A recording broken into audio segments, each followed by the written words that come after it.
And we now will have His Excellency join us. Ladies and gentlemen, His Excellency, the President.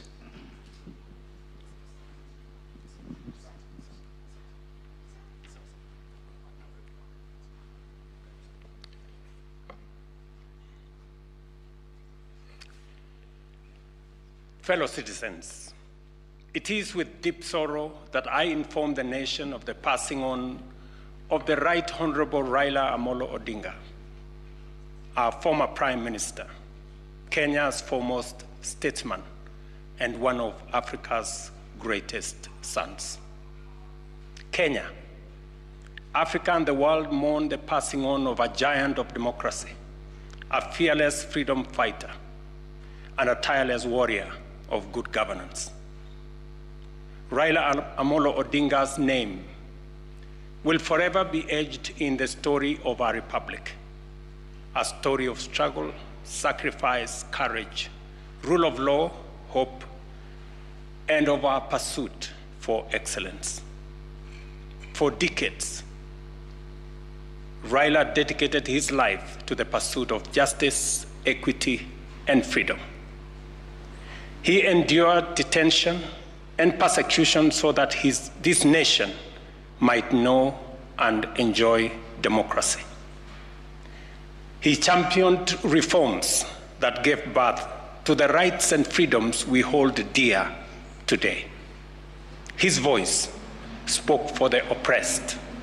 His conviction inspired generations, and his vision shaped the course of our history.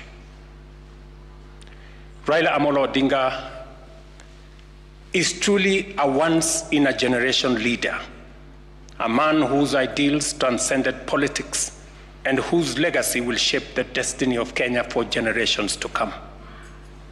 A giant who towered for decades over our democratic landscape. He was a colossus of Kenya's modern politics, an indomitable warrior in our struggle for freedom and prosperity, and a statesman of boundless selflessness. In his passing, we have lost a patriot of uncommon courage, a Pan-Africanist, a unifier who sought peace and unity above power and self-gain, an unceasing servant of the people who gave his all to the promise of a better Kenya. On behalf of a grateful nation, I extend my deepest condolences to Mama Ida, his children, Rosemary, Raila Jr., and Winnie, the entire Odinga family, led by my brother, Oburu Oginga, to the leadership and members of Orange Democratic Movement, and to all Kenyans who share in this immense and immeasurable loss. In honor of the Right Honorable Raila Amolo Odinga's extraordinary contribution to our nation, I have declared a 7-day period of national mourning, during which the national flag shall fly at half-mast across the Republic of Kenya and in all our missions abroad. As a mark of respect, I have postponed all my public engagements for the coming days, and I ask all other public servants and leaders to do the same so that we can join the nation in this period of mourning and deep reflection. Our former Prime Minister, Raila Amolo Odinga, shall be accorded a state funeral with all attendant honors. In consultation with the family, a committee to be co-chaired by the Deputy President, Professor Kithure Kindiki, and the Siaya Senator, Oburu Odinga, has been set up to coordinate the funeral arrangements. At the same time, the Government of India, at the request of the Government of Kenya, has offered to facilitate the repatriation of the remains of our former Prime Minister.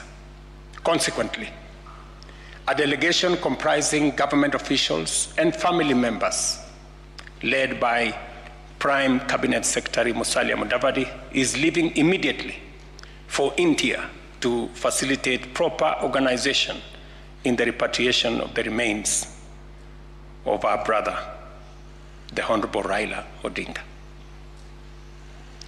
Other members of the delegation are Cabinet Secretaries Kipchumba Murkomen, Hassan Joho, and other ministers, National Assembly Majority Leader Kimani Ichung'wah, Minority Leader Junet Mohammed, and other members of the Odinga family, Jaoko Oburu Odinga, Kevin Obio Oginga, and others. And Aida. And Mama Aida herself, the family has finally decided that she will join those who will be going to recover the remains of the Honorable Raila Odinga. Fellow patriots, we have lost a beacon of courage, a tower of principle, and a father of our democracy. Let us come together as he always urged us to do, not as rivals, but as brothers and sisters bound by a shared destiny. As we mourn, I call on all Kenyans to reflect on his towering legacy and the lessons impacted by Right Honorable Raila Odinga's life, work, ideas, and example. In a political career spanning decades, Raila Amolo Odinga offered a compelling model of principled politics.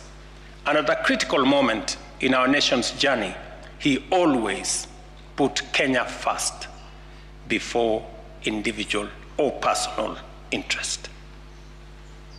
May his soul rest in eternal peace.